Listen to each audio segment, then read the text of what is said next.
Reconditioned Servomex oxygen analyzer.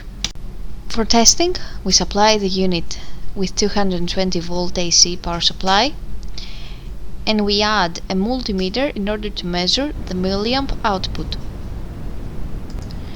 For starters, we supply the unit with nitrogen gas in order to do a nitrogen test, and as soon as we do so, the percentage of oxygen falls to 0.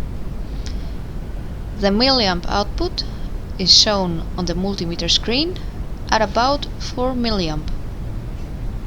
Afterwards, we supply the unit with atmospheric air input, and the percentage of oxygen rises to about 20.9%, and the milliamp output shown on the multimeter screen is at 17.32.